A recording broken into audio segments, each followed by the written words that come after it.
Imagine if you didn't mean nothing. Imagine if you knew. Imagine if you didn't mean nothing. Imagine if you knew.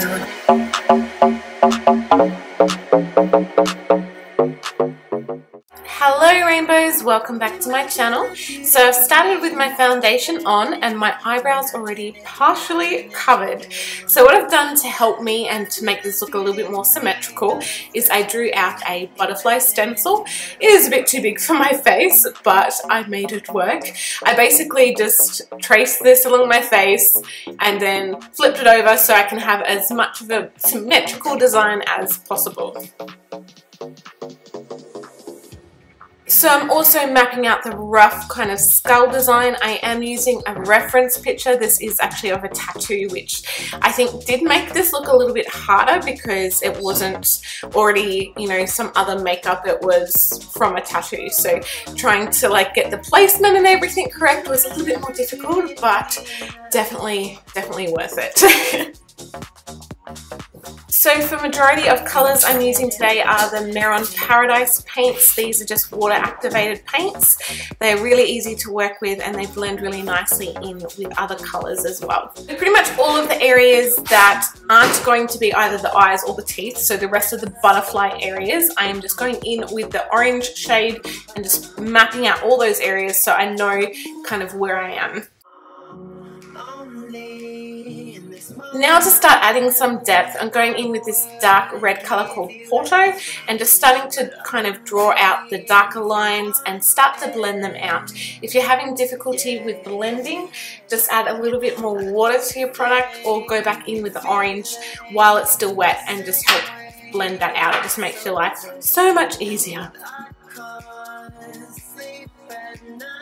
So moving on to the teeth, I'm just drawing out the white areas for the teeth. We are still leaving a gap in the center for where the butterfly wings do separate.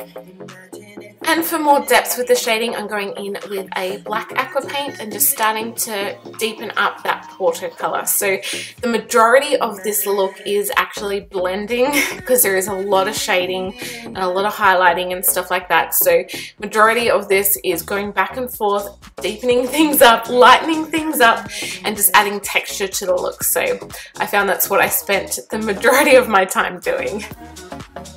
For the teeth, I'm adding a little bit of black in between them just to separate them, and then also doing some of the Porto and again some of the black coming off from the gums just to add some more dimension.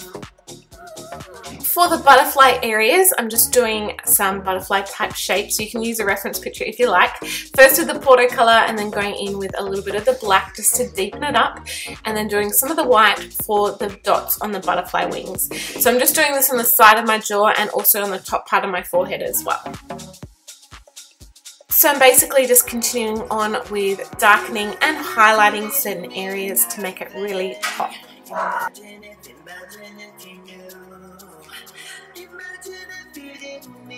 Alright, so as you can see, I've already done my neck and chest area, just kind of blended all of those colours and then added some butterfly wings as well. So I also am wearing contacts. These are from halloweencontacts.com.au. I'll link them in the description box below, and they are in the shade Raging Monster, which is a red and orange kind of blend. So for the eye makeup, basically I am doing black fading to red, fading to black again. So I'm starting off by going in with the Porto color. Around my eyes, I'm doing black, and then around the very edges, just to make it pop, I'm doing black as well. So just kind of blending all those colors together. So rainbows, here you have the finished look. I hope you like it. If you did, please give this video a thumbs up. And of course, don't forget to subscribe to my channel if you're not already. It would mean so much to me. Alright guys, I love you all, and I'll see you in my next video. Bye. Every day is just another day you should be spending with me.